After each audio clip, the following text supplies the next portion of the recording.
Are you the same Gabriel Paul Chortea who was placed on deferred adjudication in 2024 CR 1497 for the offense of evading arrest or detention with a vehicle on June 17, 2024 for a period of 2 years?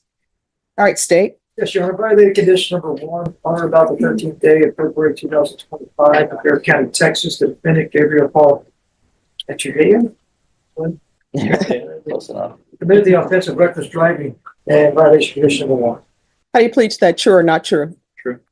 Your Honor, we'll waive the remaining violations. Any objections? No objections, Your Honor. Did you understand by pleading true to violation of condition number 1, the court could find it true, grant the motion, find you guilty, sentence you up to 10 years? Whoa, let's pause here. By saying just one word, true, Gabriel is basically opening the door to a possible 10-year prison sentence and a $10,000 fine. Imagine that. Question for you guys, would you risk it and plead true, or would you fight it out in court?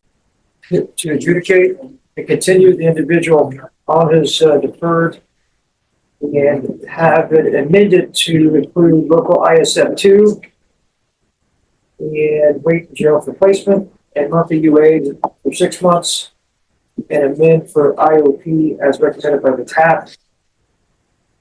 And the state will take into consideration clause number 2025 CC 002773, which is the reckless driving he just pled true to. All right.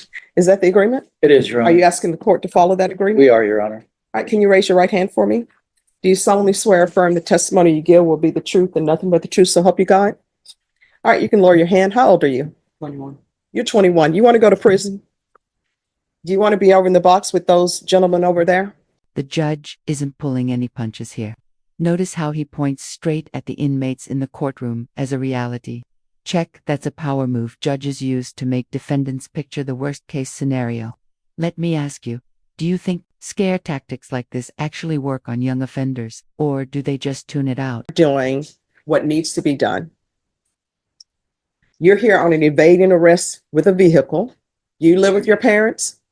I can't even believe they're still allowing you to drive. You shouldn't even be driving because obviously you're not mature enough to drive. And this reckless driving, what was that about? Just made a bad judgment. No. I didn't ask you whether you made a bad judgment or not. We know you did. That's why you're here. What is it about? How were you driving recklessly? Were you going beyond the speed limit? Were you out here like I see these children do, shutting down in the street, doing, roundabouts? What were you doing? I was going over the speed. By how much? I'm not too sure. It didn't say on the report. You should know. According to the report, Your Honor, I think he turned off his lights and he passed a few stop signs. And they said he was driving at a high rate of speed, but they didn't say exactly. So let me how ask you fast. this. Let's think about this logically. You're young. Sometimes young people don't think logically. You turn off your lights. I'm assuming then this was nighttime. Was. You turn off your light at nighttime and you're blowing through stop signs. What do you think the purpose of a stop sign is for? You stop the vehicle. But why? Why do we have stop signs? Why do we even have red lights? In case of pedestrians coming through or cross traffic. And why, when it's nighttime, why do you have to have your lights on? So another vehicle or a person can see the vehicle. So if you turn off your lights, what does that mean? Will people be able to see you? All right. And then somebody is walking past that stop sign because they don't see a vehicle.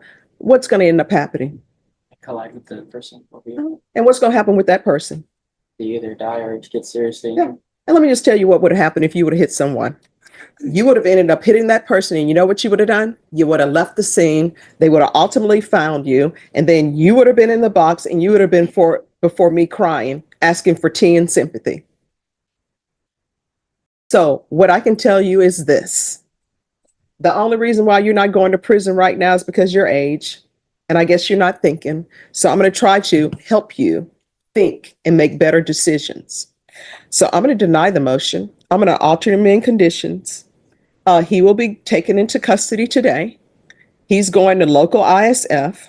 And since your family won't do it, I'm going to have to do it. You are not allowed to drive. Wherever you need to go, either you're going to have to get an Uber, you're going to have to learn to do the VIA, you're not going to be driving for the rest of your probation. Don't come back to me saying I have to go to school in another county. You're going to have to figure it out. Do you Boom, there it is. Instead of sending him to prison, the judge hits Gabriel with strict probation terms: no driving, inpatient treatment, and drug court. This is what we call a second chance with shackles. He's not free, but he's not in prison either. Quick question. Do you think the judge made the right call here? Or should reckless drivers face harsher penalties to protect the public? So that'll be inpatient treatment. And I know that you all didn't go on the section about using marijuana. It's illegal in Texas. You're on probation. You're not allowed to use marijuana. If you want to sit around, fry your brains or whatever, you can't do it while you're on probation. Do you understand? And we can go off the record. What are you planning on doing with the rest of your life? Join the military. All right. Well, the military, they're not just accepting everybody. And counsel, once he completes all of this, Yeah. if he signs up for the military and I need to see it signed on the dotted line, I will let him go. Thank you, Judge. Thank you. Will we be excused? Yes.